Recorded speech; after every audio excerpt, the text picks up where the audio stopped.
हर घर के अंदर एक कहानी चल रही है। एक ऐसी कहानी जो अक्सर हमारी नज़रों से छिपी रहती है, लेकिन जिसका असर सीधा हमारे बच्चों के दिमाग पर हो रहा है। ये कहानी है स्क्रीन और एक बच्चे के दिमाग के बीच के गहरे रिश्ते की।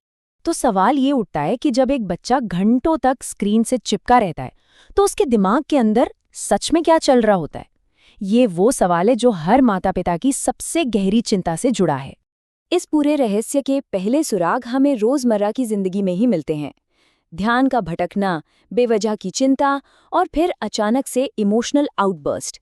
ये सिर्फ खराब बर्ताव नहीं है, बल्कि ये एक बहुत गहरी पहेली के छोटे छोटे टुकड़े हैं। लेकिन असली सबूत स्क्रीन पर नहीं मिलने वाला। जवाब के लिए हमें उस अनदेखी जगह पर जाना होगा जहां असल एक्शन हो रहा है, यानी दिमाग के अंदर।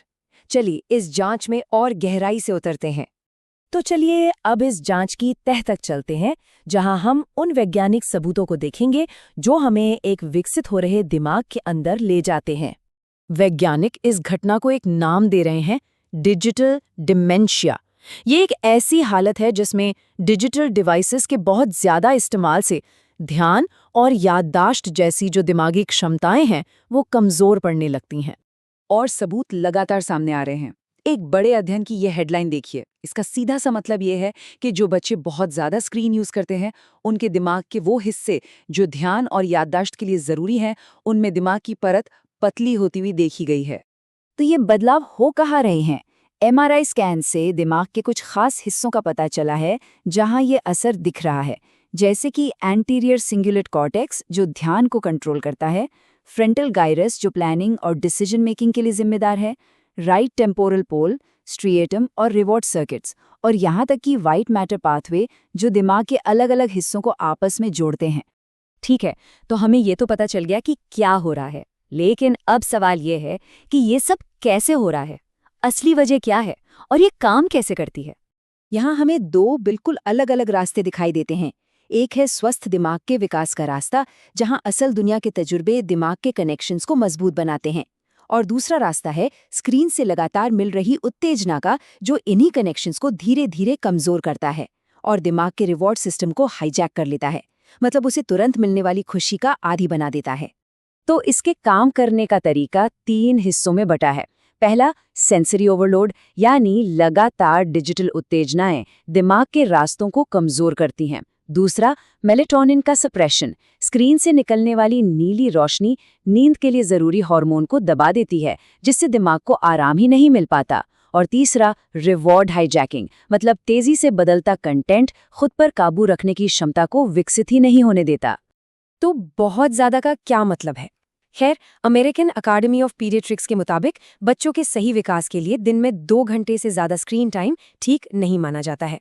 चलिए अब दिमाग के अंदर मिले इन सबूतों को बच्चों के असल व्यवहार से जोड़कर देखते हैं। इन दिमागी बदलावों का आखिर नतीजा क्या निकल रहा है? जरा इस आंकड़े पर गौर कीजिए। एक बहुत बड़े मेटा एनालिसिस में, जिसमें लगभग 1.5 लाख छात्र शामिल थे, ये पाया गया कि स्मार्टफोन की लत और अकादमिक परफॉर्मेंस के बीच एक सीधा और नेगेटिव रिश्ता है। ये संख्या इस समस्या की गंभीरता को दिखाती है। और ये असर सिर्फ पढ़ाई तक ही सीमित नहीं है। इसके नतीजे कई रूपों में दिखते हैं।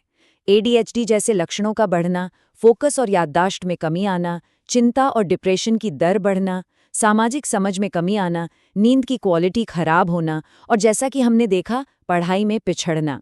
लेकिन हर जांच में एक मोड़ आता है, और इस कहानी में भी एक है। कहानी का ये आखिरी हिस्सा डर से निकलकर हमें एक उम्मीद की ओर ले जाता है, और वो है माता-पिता का सुरक्षा कवच। पर सबसे बड़ा सवाल तो यही है, क्या जो नुकसान हो चुका है उसकी भरपाई हो सकती है? और जवाब है हाँ। रिसर्च एक बहुत ही शक्तिशाली प्रोटेक्टिव फैक्टर, यानी एक सुरक्षात्मक कारक की ओर इशारा करती है जो दिमाग को इन बुरे असर से बचा सकता है। और इस कहानी का हीरो है पेरेंटल मीडिएशन, यानी माता-पिता की मध्यस्थता। ये एक ऐसा तरीका है जिसमें माता-पिता बच्चे के मीडिया एक्सपीरियंस में एक्टिवली हिस्सा लेते हैं। वो ये तय करते हैं कि बच्चा स्क्रीन पर जो देख रहा है उसे कैसे समझेगा और उसका उस पर क्या असर होगा। लेकिन सभी तरीके एक जैसे नहीं होते। एक है रेस्ट्रिक्टिव मीडिएशन, जिसमें सिर्फ टाइम लिमिट लगा दी जाती है।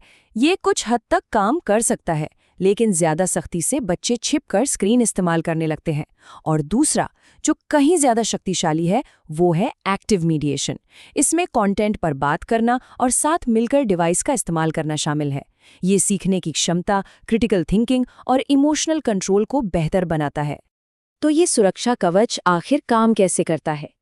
को-व्यूइंग यानी साथ बैठकर देखकर, संवाद यानी जो देखा जा रहा है उस पर चर्चा करके, डिजिटल बातों को असल दुनिया से जोड़कर, बच्चों को जानकारी समझने और नए स्किल्स बनाने में मदद करके, और मीडिया देखते समय उनकी भावनाओं को समझने और उन्हें नाम देने में सहायता करके।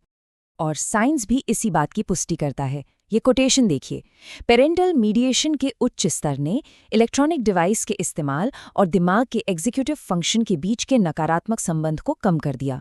ये वैज्ञानिक नतीजा माता-पिता की भूमिका को और भी मजबूत बनाता है।